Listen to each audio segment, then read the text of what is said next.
Hoje eu quero falar sobre flechas da vitória. É um texto muito conhecido da palavra de Deus, no livro de Reis, no segundo livro de Reis, por ocasião da morte do profeta Eliseu. Diz assim a palavra do Senhor. Ora, Eliseu estava sofrendo da doença da qual morreria.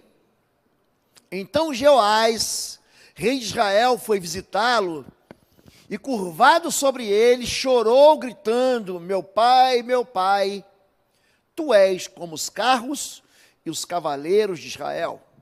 E Eliseu lhe disse: traga um arco e algumas flechas. E ele assim fez. Pegue o arco em suas mãos, disse o rei de Israel. Quando pegou, Eliseu pôs as suas mãos sobre as mãos do rei e lhe disse para abrir a janela que dava para o leste e atirar. Isso aqui é um ato profético. O que é um ato profético? É um simbolismo que age com fé. Quando aquela mulher toca no manto de Jesus, aquilo foi um ato profético, aonde ela, com fé, ela é curada. O que é um ato profético? É quando você traz a realidade espiritual dentro da realidade física.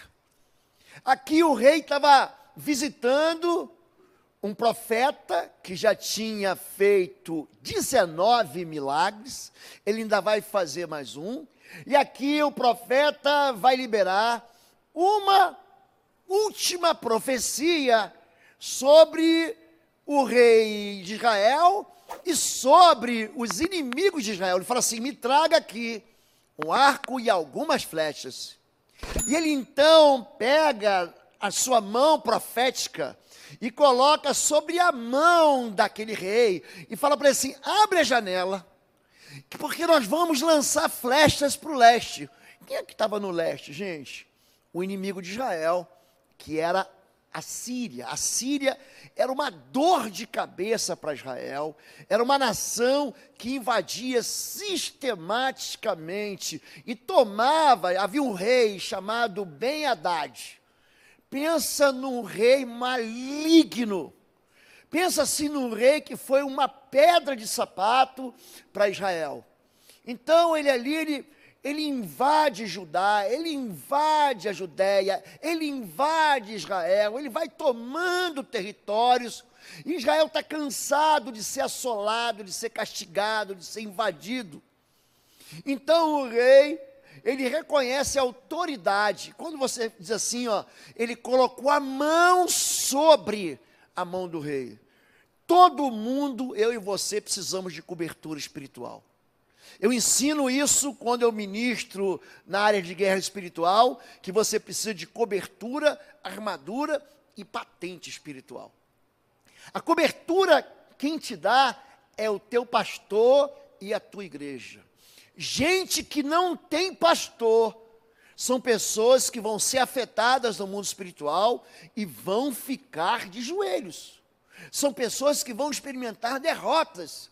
Por mais que a pessoa diga: não, eu vivo uma vida de jejum, eu vivo uma vida de santidade, a cobertura espiritual é um princípio de vitória na vida de qualquer pessoa. Pessoas que não, crentes que não têm igreja, vão perambular como bêbados por essa vida.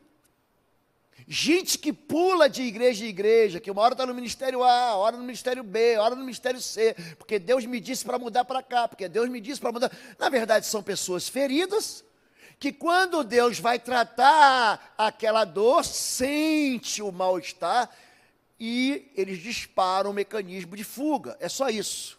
Aqui, o rei, que na verdade não era a flor que se cheirava, ele reconhece a autoridade do profeta, que havia recebido a porção dobrada da unção de Elias, então vai chorar. Ele vai chorar, mas o profeta fala assim: espera aí que meu tempo não acabou, falta algo aqui que eu devo fazer.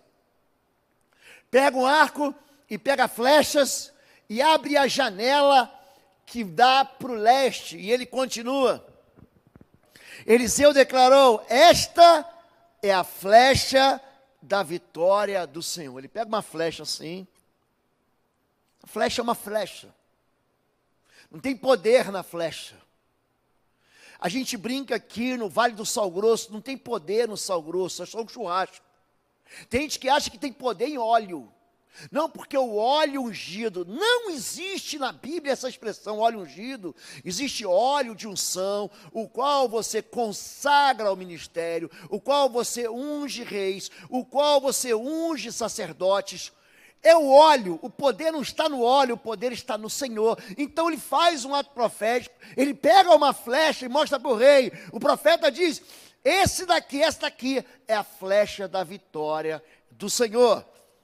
A flecha da vitória sobre a Síria, você destruirá totalmente. Você vai acabar com o seu problema.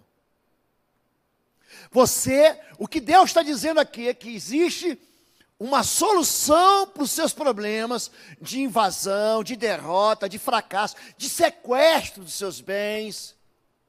E ele continua. Em seguida, você destruirá totalmente os arameus em Afec. Afec, na estrada que vai de Jerusalém para Damasco. Existe um portão, inclusive, em Jerusalém, onde o Estevão, ele morre apedrejado com consentimento do antigo Saulo, hoje apóstolo Paulo, conhecido eles. Tem uma estrada, passa perto de Cesareia Marítima, você vai para o norte. Ali é a cidade de Afec. Ali haveria uma grande batalha.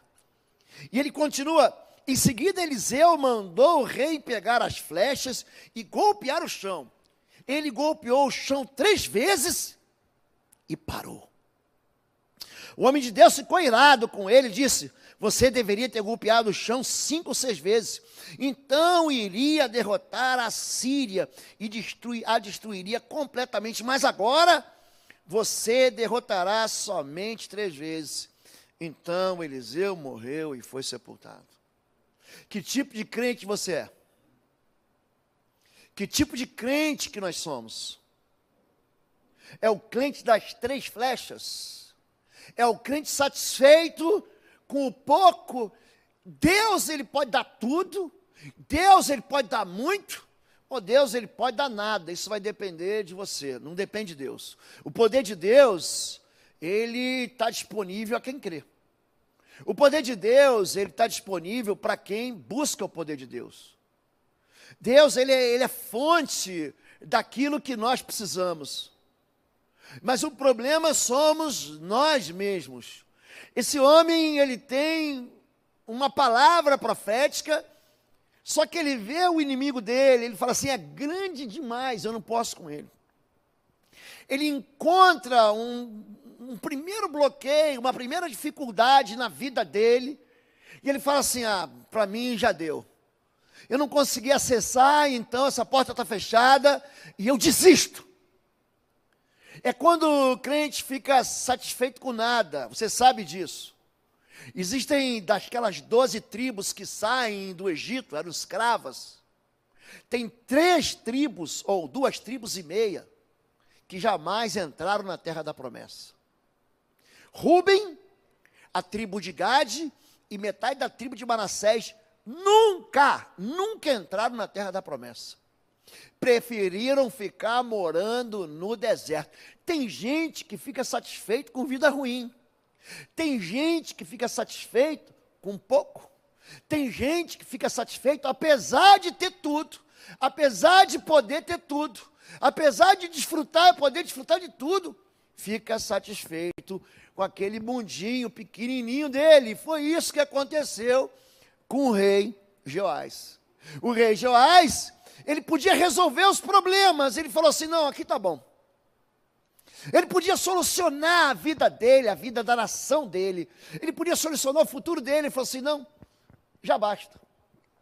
Quando nós falamos de profecia, existe um ministério profético na Bíblia.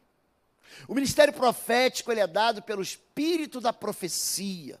Você precisa aprender isso. O profeta, ele se manifesta de 3 maneiras. Existe o profeta que vê, mas não compreende. Existe o profeta que vê e que ouve e compreende. E existe o profeta que fala. São 3 linhas da profecia bíblica que são distinguidas no hebraico em 3 palavras: Rosé, Roé e Nabi. O Rosé é alguém que vê, mas ele não compreende. Quando você lê o livro do profeta Ezequiel, você vê você enxerga uma série de visões, mas o profeta não compreende a visão. O profeta não entende, ele lança a visão dele escrita, mas ele não entende. Depois dessas coisas, olha João, aqui o apóstolo João. Diante de mim estava uma porta aberta no céu. A voz que eu tinha ouvido no princípio, falando comigo, como trombeta, disse: suba para cá, e eu lhe mostrarei o que deve acontecer depois dessas coisas. Existe o profeta que vê e que não entende. Em segundo lugar, existe o profeta, vou esperar o aviso das crianças saírem, que compreende. Números 12, de 6 a 8, ouça o que eu vou dizer. Se houver profeta entre vocês, eu, Senhor, me revelarei em visões. Pronto, é um Rosé. Falarei com ele em sonhos. Não é assim, porém, com meu servo Moisés. Ele tem sido fiel em toda a minha casa. Falo com ele face a face, claramente e não por meio de enigmas. Ele vê a forma do Senhor. Esse homem aqui, esse profeta, ele compreende, ele não só vê, porque alguém, pastor, eu tive um sonho. Muita gente manda para mim, tem gente que manda sonho de 2, 3 páginas, como se eu fosse José do Egito, aquele homem, ou Daniel, que interpreta sonhos. Não, mas os sonhos não são difíceis de interpretar, se você conhece a vida da pessoa, se você conhece o meio em que, o sistema que ela está inserido, familiar ou do trabalho, a vida dela, não é difícil de interpretar sonhos. Mas tem sonhos que só são sonhos. E a pessoa insiste que aquele sonho que foi só sonho, foi uma visão de Deus. Eu ministrei aqui, acho que em 2019, 10 maneiras de interpretar sonhos. Talvez eu ministre de novo isso para a igreja esse ano ainda, ou ano que vem. E aqui, Moisés, ele tem o quê? Ele percebe não por enigmas, ele percebe como? Ele percebe como o Senhor percebe. Então, o Roé é alguém que compreende, e aí vem o terceira voz profética, que é o Nabi. Palavras sábias são como as águas profundas, e a sabedoria flui do sábio como um riacho transbordante. O Nabi, essa palavra é aquele que jorra como fonte. Veio a mim a palavra do Senhor.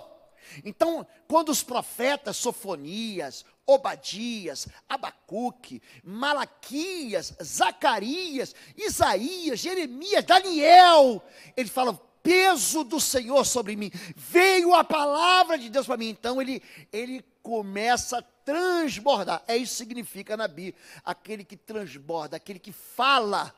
Muitas vezes ele não vê, muitas vezes ele só ouve, mas sempre ele vai comunicar. Por que eu estou falando isso? Porque a maneira de Deus falar, tendo Hebreus capítulo 1, verso 1, tendo Deus falado antigamente por meio de profetas, hoje ele tem falado através do seu Filho Jesus.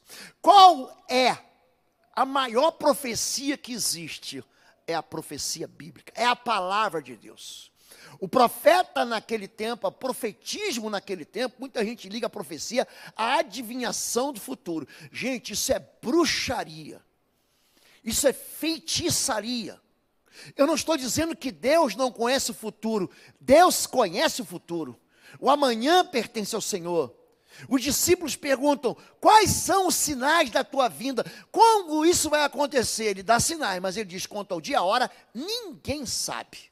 Então essa turma que achou uma revelação de quando Jesus vai voltar, são enganadores ou estão enganados, enganando todo mundo. São o que Jesus vai dizer no capítulo 24, são guias cegos, que vai levar muita gente para o buraco.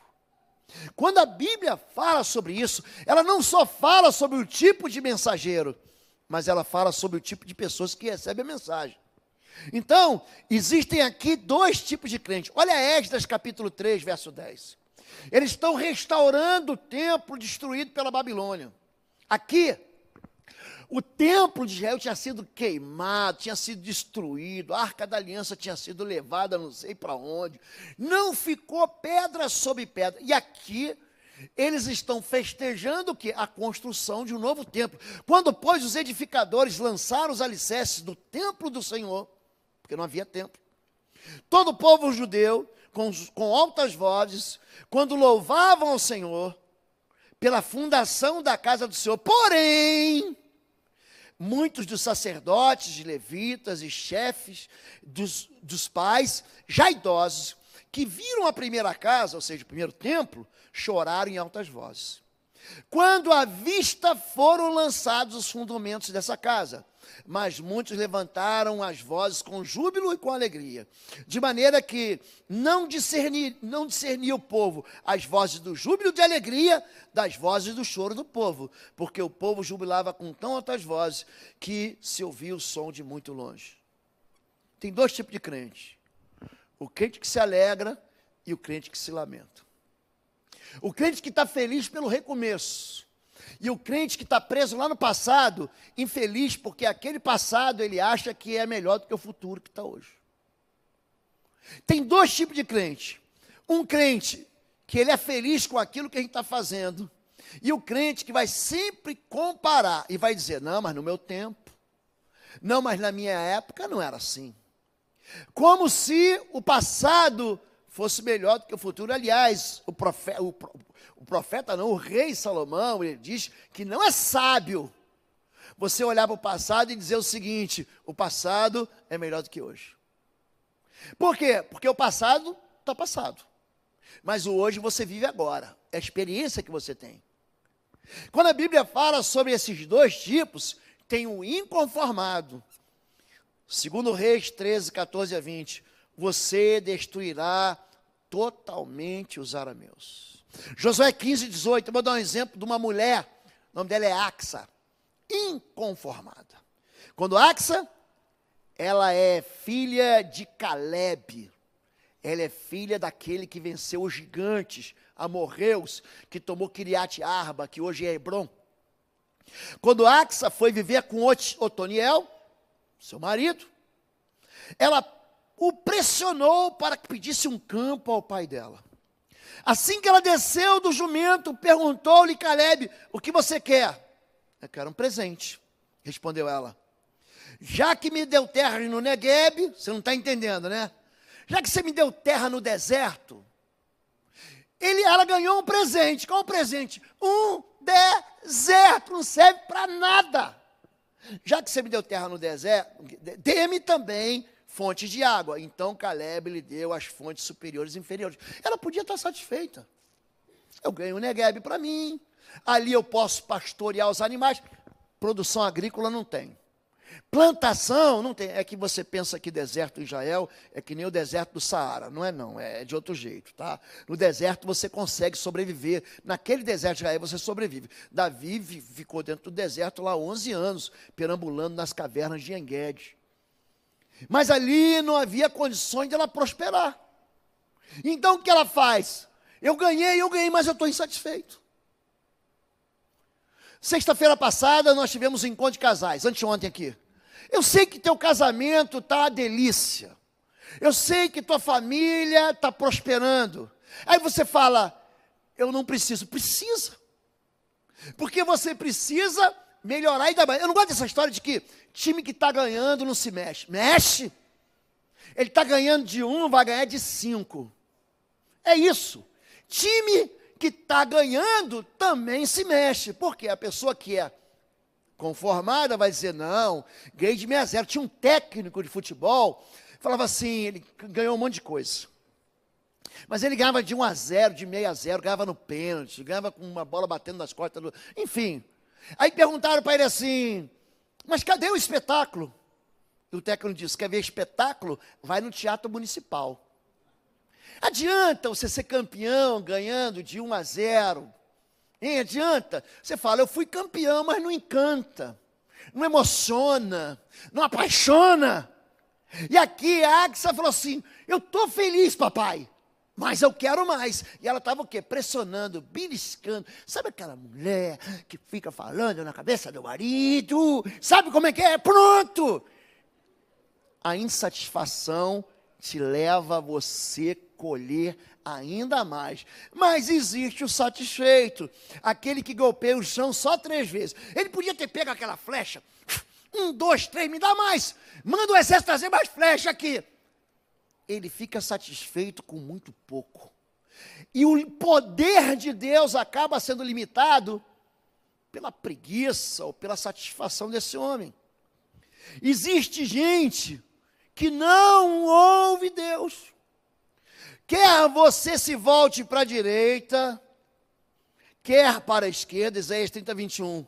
Uma voz nas suas costas dirá a você, este é o caminho. Você já sentiu uma voz nas tuas costas? Já ouviu? Deus.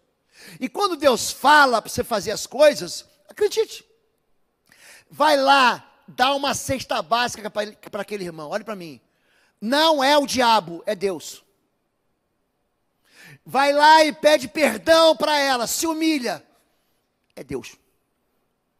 Vai lá e diz que você errou. Ai, Deus, eu acho que não. Não acho que não é Deus, não. Eu acho que sou eu. Eu estava ouvindo semana passada, quarta-feira passada, retrasada, nós fomos com os pastores, teve um encontro numa das igrejas aqui, do núcleo de pastores, nós vamos ouvir uma palavra do pastor Paulo Mazzoni, maior igreja batista, uma das maiores igrejas batistas do Brasil, fica em BH. E ele contando que ele passava em frente de uma igreja, de um pastor, gente, a pessoa que não faz, ela não quer que você faça não, é invejoso. E o invejoso é aquele que acha que aquilo que você construiu devia ser dele. Você tem lá teu casamento, teus filhos, teu trabalho, tua vitória, tuas medalhas.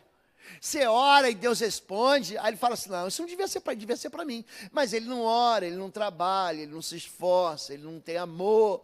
Só que ele quer o quê? Ele quer ganhar tuas medalhas sem sofrer tuas cicatrizes, sem correr, sem criar musculatura. É isso que o invejoso quer.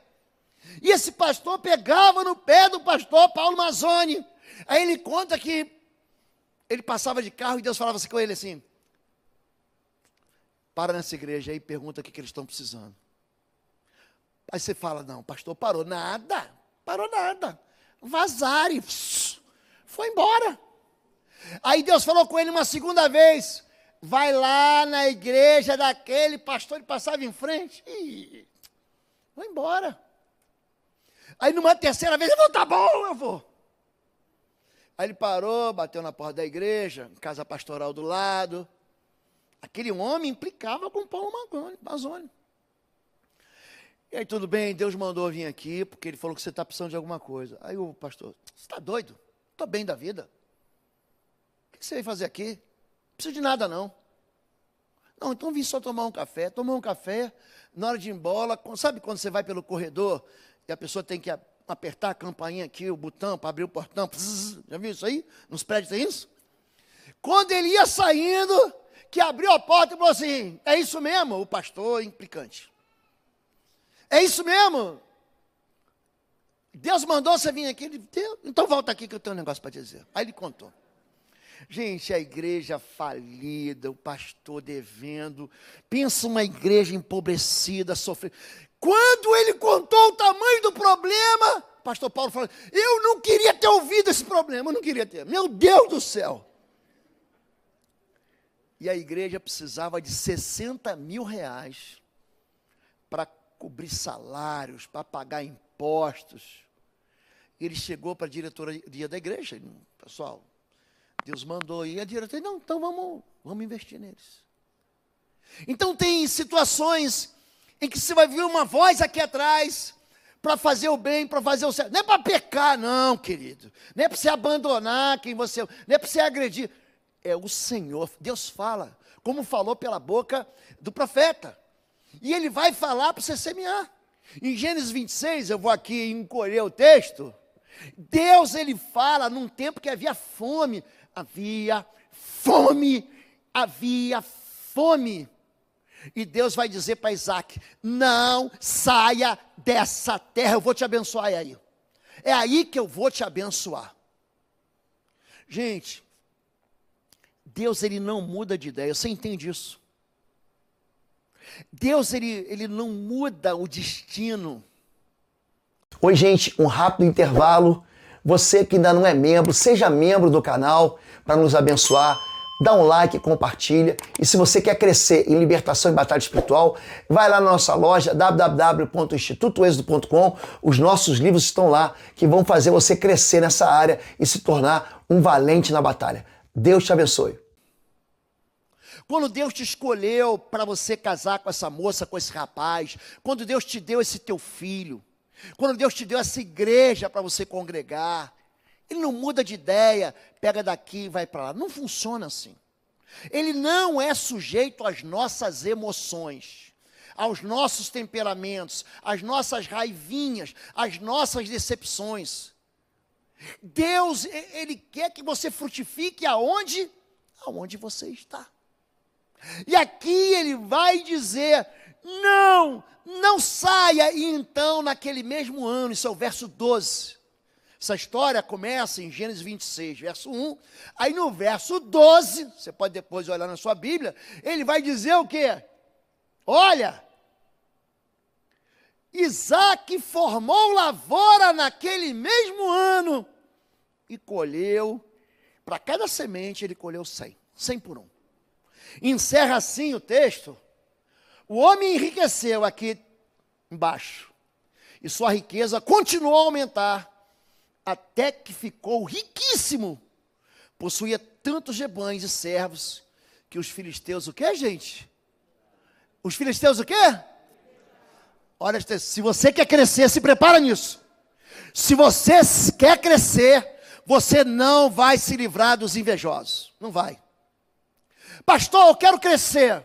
Então os invejosos vão seguir você, vão falar mal de você, eles vão te perturbar, eles vão te ameaçar, eles vão dizer não, mas aí teve uma contribuição, aí porque também Deus fez, é porque você não estava na minha situação, querido. A terra era seca, havia fome, a terra não produzia, não havia chuva. Vocês estão entendendo a situação de Isaac?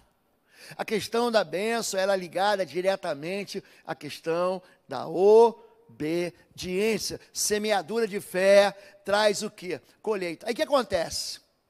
O povo emotivo, o povo sensível, o povo sentimentalista, que diz eu amo a Deus, mas desobedece a Deus.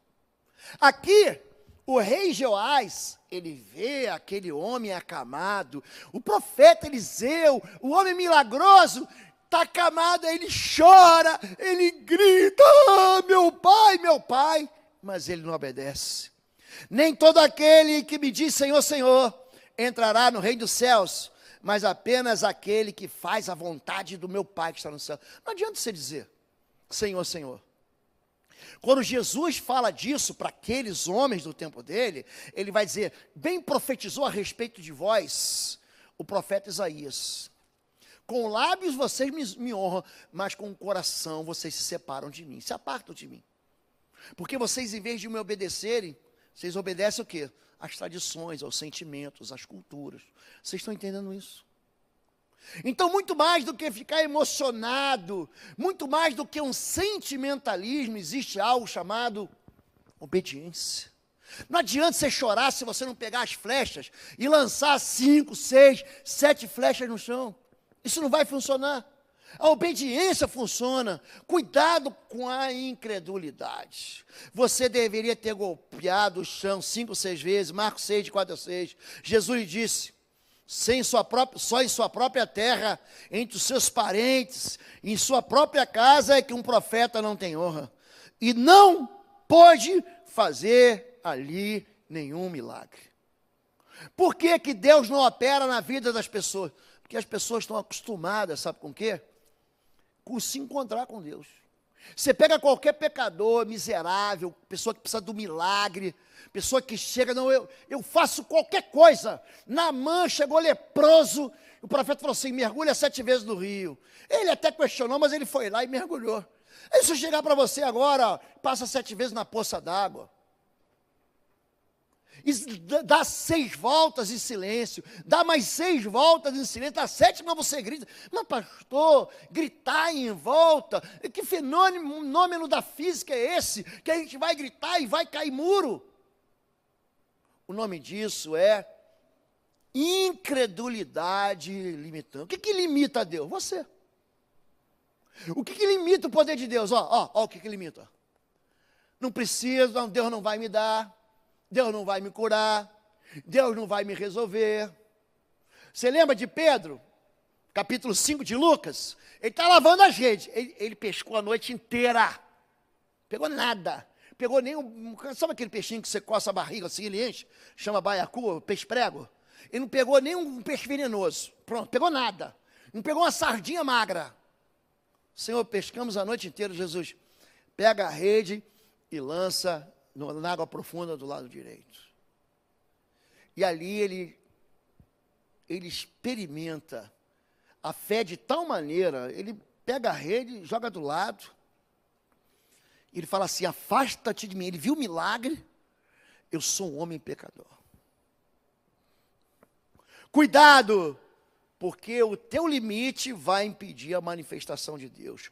Eis que eu sou o Senhor, o Deus de toda a carne. Acaso haveria alguma coisa demasiado difícil para mim? A maioria de vocês não estavam aqui, enorme maioria. Cheguei em Bom Retiro e eu fazia uma reunião dentro da Casa dos Ministérios. Naquele tempo misturava casa pastoral, escola de música, atendimento dos membros. Aí eu falei para Deus, antes de ser chamado pastor dessa igreja aqui, havia uma comissão de sessão pastoral. Eu vinha com Fabiola aqui na madruga, na surdina, eu e ela, parava o carro, estendia a mão, Senhor, em nome de Jesus, nós tomamos posse desse terreno aqui.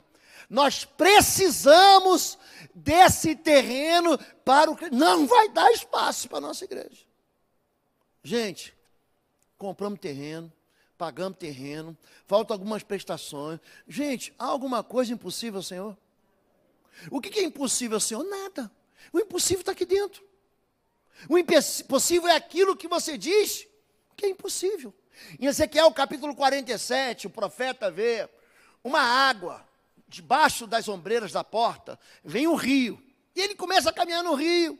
Aí uma hora a água está na canela, outra hora a água está no joelho, outra hora a água está no quadril, daqui a pouco ele está afogado. Qual o limite para Deus, para derramar? A gente mesmo. Somos nós que dizemos para Deus o que Ele não pode fazer. Somos nós que dizemos para Deus o que Ele não deve fazer. Somos nós que dizemos para Deus onde Deus vai parar. E Deus não para. Essa pergunta é retórica.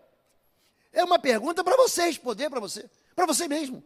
Há, portanto, alguma coisa demasiadamente difícil para o Senhor, gente?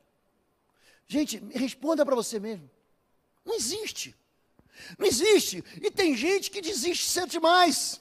Imediatamente, Mateus 14, 31, estendeu Jesus a mão, segurou-lhe e disse, homem de pouca fé, por que duvidaste? A dúvida leva à incredulidade. A incredulidade leva à desobediência. A desobediência leva ao pecado. E o pecado leva à derrota. Por que tem gente que não avança? Porque tem gente que desiste cedo demais. Por que parou? Por que mandou só 3 flechas.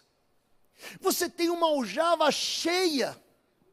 Você está aí cheio de armas espirituais. Gente, a Bíblia ela vai falar de flecha o tempo todo. Nós lemos aqui Salmo 127, verso 3. Não é isso? Os filhos são flechas. Ele está comparando teu filho a uma arma. Em segundo livro de Crônicas, primeiro livro de Crônicas, capítulo 18, verso 3 e verso 30. Perdão, segundo livro de Crônicas, capítulo 18. Eu tenho um tempo aí, Maurício. Segundo livro de Crônicas, capítulo 18, verso 3. Olha o que acontece. Você está pensando que flecha é brincadeira? Acabe, rei de Israel, perguntou a Josafá, rei de Judá: irás comigo lutar contra Ramote-Gileade? Contra a Jordânia, pronto. Josafá respondeu: sou como tu, meu povo é como o teu povo, estaremos contigo na guerra. Ó, eu estou combinando de alguém orar comigo, vencer comigo, e expulsar um demônio comigo, e curar por um enfermo, só que a minha vida está torta. E a vida do outro, esse Josafá, é aquele que daqui a 2 capítulos, lembra que eles jejuam, eles oram, e Deus manda emboscada sobre seus inimigos, em 2 Crônicas capítulo 20, em 2 Crônicas capítulo 20, é esse Josafá. Só que aí o sujeito vai para a guerra, e ele tem o quê? Algo chamado brecha na armadura. É o que Ezequiel capítulo 22, verso 21 fala. Olha, cuidado com a brecha. Verso 33, esse mesmo capítulo, 2 Crônicas 18, 33, está aí. De repente, um soldado disparou seu arco ao acaso e atingiu o rei de Israel entre os encaixes da sua armadura. Tem uma versão, eu gosto de uma versão que diz entre as brechas da sua armadura. Então o rei disse ao condutor do seu carro: tire-me do combate, fui ferido. É gente que é ferida no combate, por quê? Porque está com a vida dela entranhada. A vida dela é um prato saboroso de pecado para o diabo. Pode voltar para o texto. Então entenda como Deus fala assim: pega a tua flecha e fere a terra. Gente, não é fácil. Não é que vai cair do céu. Você vai orar para Deus abrir a porta, mas você vai lá tirar o passaporte. Você vai orar para Deus te promover, mas você vai ser o melhor. Você vai orar para Deus restaurar relacionamento, alianças, laços familiares, mas você vai pedir perdão. Você vai orar para que tudo mude, mas você vai se esforçar. Existe uma exigência de lançar flechas. Não é que eu vou te dar, a vitória é tua. Vai depender do que você vai fazer, querido. A vitória é tua, vai depender de como você vai se mover em fé. Gente que limita o poder de Deus. Para a gente encerrar, Filipe respondeu-lhe: 200 dinheiros de pão não lhes bastarão, para que cada um deles tome um pouco. E um de seus discípulos, André, irmão de Simão Pedro, disse-lhe: está aqui um rapaz que tem 5 pães de cevada e 2 peixinhos. Mas que é isso para tantos? Sabe quanto que nós somos aqui? 1.300 membros, hoje.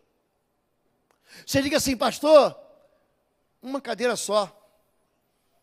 Mas o que é isso para tantos? Não limite o poder de Deus. 5 pães e 2 peixes, aparentemente não era nada na mão do menino ou na mão dos discípulos, mas é tudo na mão do Senhor. Eu quero fazer uma pergunta para você. Quantas flechas tem ferido a terra? Quantas flechas da tua vida tem ferido a terra? Eu preciso que você pense nessa pergunta que eu vou fazer para você. O que nós estamos fazendo aqui em Bom Retiro? O que você pretende com isso? A nossa vida não acaba aqui. Nós estamos deixando um caminho aplainado para as próximas gerações. Daqui a 20 anos, essas cadeiras que nós vamos trocar agora, elas não vão servir mais para nada. Você vai na casa da avó, vai, que tem a cadeira que a vovó ganhou no tempo que ela ficou noiva. Aí está couro esgarçado, rasgado, moído. Não tem isso? Você não tem que trocar. A vovó não troca, porque ela vai lembrar do vovô. Ai, eu troquei beijo. Assisti televisão, assisti o programa do Silvio Santos com meu marido aqui. Que saudade daqueles domingo legal. Mas aí, aquela cadeira ficou velha. E aí, a gente está ensinando os nossos filhos a cuidar das coisas do Senhor. Nós estamos ensinando nossos filhos a colocar o reino de Deus em primeiro lugar e a sua justiça. Nós estamos ensinando os nossos discípulos a cuidar bem.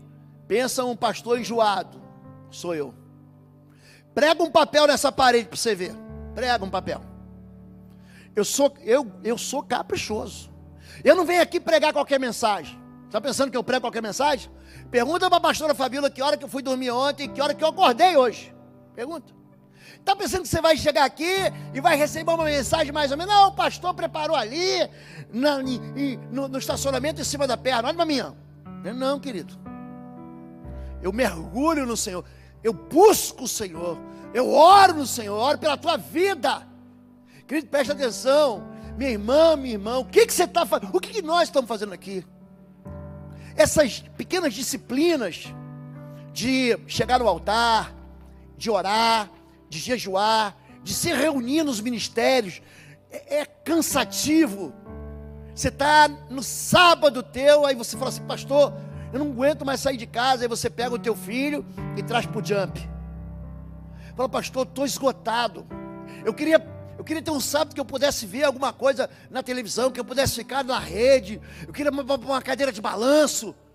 Querido, você está investindo agora, você está investindo na eternidade. O que você faz hoje, o teu filho vai frutificar amanhã. O teu discípulo vai frutificar amanhã. O que nós estamos fazendo agora, aqui nessa igreja, gente, não é comprar cadeira. Não é comprar ar-condicionado para criança.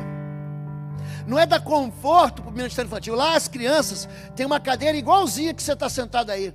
Só que ela é pequenininha, tem uma perninha desse tamaninho. Aí quando ela vai debruçar, a criança cai e machuca. E é por isso que a gente precisou comprar os móveis para o ministério infantil. Para ter uma cadeira do tamanho dos nossos filhos. O que a gente está ensinando para eles? Que aqui é o melhor lugar do mundo, não é no shopping. Os nossos filhos têm que crescer entendendo, os nossos adolescentes. Gente, eu não mostrei para vocês porque eu não estou autorizado ainda. Eu vou ter que passar pelo Comim e pela diretoria. Vocês vão ver o espaço de eventos que Bom Retiro vai ter aqui. Para homens, para mulheres, para jovens, para adolescentes. Não é nada. A gente vai colocar telão, eles vão poder tocar na banda deles. Vai ter restaurante, vai ter batistério. Gente, vocês vão sair daqui, vocês nem vão pensar em fazer comida, viu, mulheres e homens? Vocês vão comer aqui, ó. Aqui.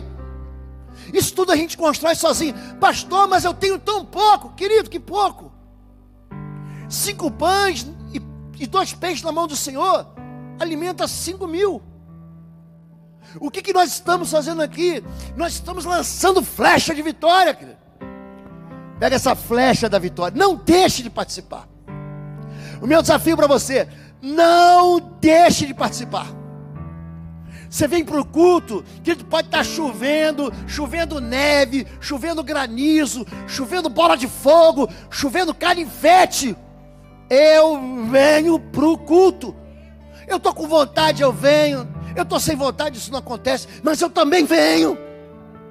Porque nas vezes que a gente está sem vontade, são as vezes que Deus mais fala com a gente. Quando se sente uma resistência, eu não quero ir, hoje eu estou... Que venha. E quando você ensina, faça isso com a sua família. Chame sua esposa, chame seu marido, chame sua mãe, chame seu namorado, chame tua noiva, chame a tua avó. Vamos caminhar juntos. O que nós estamos estabelecendo aqui é o reino dos céus. As pessoas vão chegar aqui, gente, e vão pegar das vitórias da flecha do Senhor que você lançou. Você vai beneficiar. É por isso que o cadeira cativa, coloca para mim aí. O cadeira cativa é quando eu compartilho o que eu tenho com você. Pastor, mas por que eu coloquei no coração dar um número de cadeira? Por quê? Porque eu quero minha casa aqui. Eu vou lançar flecha, eu quero toda a minha família aqui. Eu quero toda a minha descendência aqui. Eu quero os meus amigos aqui. Eu quero profetizar nessa cadeira aqui. Essa cadeira vai sentar homens, mulheres, jovens, crianças, que vão ouvir a palavra de Deus e vão se converter, e vão se aproximar de Jesus, e serão curados, e serão sarados, e serão perdoados. Amém? Esse é o momento. O apelo hoje aqui é diferente. É um apelo para você sair do seu lugar. Pega as flechas da tua aljava. Você pode segurar assim uma flecha? Você pode levantar uma flecha? Levante uma flecha. Segura uma flecha agora. Essa é uma flecha da vitória do Senhor na sua vida. Gente, agora pega o teu arco. Entesa o teu arco. Encurva ele. Fere a terra. Fere a terra para você ter a colheita da vitória contra os teus inimigos, queridos. Vamos ficar em pé em nome de Jesus. Sustenta até quando não vejo. Sustenta até quando não sinto. Pois tu estás no controle. Pois tu estás no controle. Me sustenta até quando não vejo. Me sustenta até quando não sinto. Pois tu estás no controle. Maurício, coloca atrás de mim o QR Code. No bolsão à sua frente também tem um cartão com QR Code. Se você abrir, você que nos segue no aplicativo IBBR Curitiba, também tem a campanha das cadeiras. A igreja não me surpreende. Há 2 sábados atrás, a igreja ofertou mais de 3 mil litros de leite. No mês passado, a igreja ofertou mais de 1.200 cobertores. É tempo da gente dar mais um passo. Como eu disse aqui, a campanha, cada cadeira é R$180, cada cadeira. Você pode parcelar 180 em 6 vezes de 30. Pastor, meu orçamento aqui não é para você pegar o teu dízimo e jogar na cadeira, não. O dízimo é do Senhor. A oferta vai além do dízimo. É o sacrifício que você vai fazer. É o sacrifício que vai chegar no altar. Então, você, que Deus te moveu, sabe? Quando Deus está atrás de você, falando aquela voz, é com você. Eu não estou perguntando se você é membro da igreja, se você é membro de Bom Retiro. Estou falando de semeadura. Se hoje Deus falou com você, querido, não deixa de lançar as flechas da vitória do Senhor. Você pode vir aqui na máquina direita, à esquerda. Tem máquina no fundo, seu Joel. Você pode ir lá no fundo também. E nós vamos louvar ao Senhor. Eu quero convidar todos vocês. Pelo menos uma cadeira, gente. Essa é uma ação de fé na nossa igreja. Vamos louvar ao Senhor. Em nome de Jesus. Amém. Levante sua mão. Segure suas flechas agora. Segure as suas flechas agora. Segure seu arco. Essa flecha fere a terra. Essa flecha é anúncio de um futuro com colheita. Essa flecha anuncia mais gente sendo alimentada pelo pão e pela palavra. Essa flecha anuncia mais vidas entrando pela porta da salvação, que é Jesus Cristo. Essa flecha anuncia que as gerações depois de nós vão querer se encontrar com Jesus aqui nesse lugar. Essa flecha anuncia que esse lugar vai ser chamado, como já é chamado, de casa do nosso Pai. Essa flecha anuncia que o poder de Deus, a ação, o derramado do Espírito Santo acontece nesse lugar. Essa flecha atrai o poder de Deus para você mesmo. Anuncie agora sobre essa flecha e sobre todas as vezes que você vai entesar, você vai dobrar esse arco para ferir a terra, para fazer teus inimigos recuarem. Pai, é no nome de Jesus que essa manhã nós lançamos num ato profético, Pai, essa campanha que vai como flechas para atingir, Senhor Deus, os nossos inimigos, como flechas, Pai, contra o mundo espiritual, como flechas que impedem a teu povo de reduzir seu pensamento, de manter as mentes pequenas. São flechas de crescimento da tua igreja, Pai.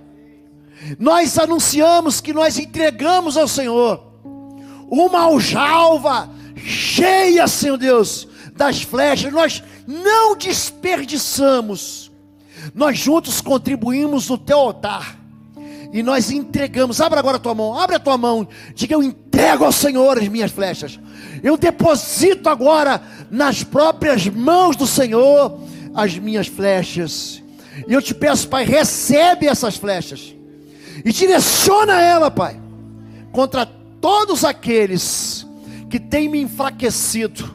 Nós não queremos os nossos inimigos às nossas portas, nós queremos os nossos inimigos derrotados. E é assim, Pai, com essa fé que move o poder do Senhor, que nós encerramos a nossa adoração, nós entregamos ao Senhor esse culto, e te louvamos, Senhor Deus, por fazermos parte de um mesmo exército, de um mesmo corpo de filhos de Deus, em nome de Jesus.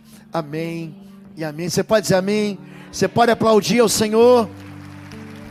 Deus abençoe sua vida. Deus abençoe, bom retiro. Eu amo caminhar com vocês, viver em fé. Amém? Amanhã teremos para os homens o encontro do churrasco, que nós chamamos carinhosamente de Vale do Sol Grosso. Amém? Deus abençoe a todos, que o amor de Deus, o nosso Pai, a graça do nosso Senhor e Salvador Jesus Cristo, e as consolações do Espírito Santo de Deus seja sobre sua vida. Vai com Deus, gente. Um bom domingo, boa semana. Fica com Deus.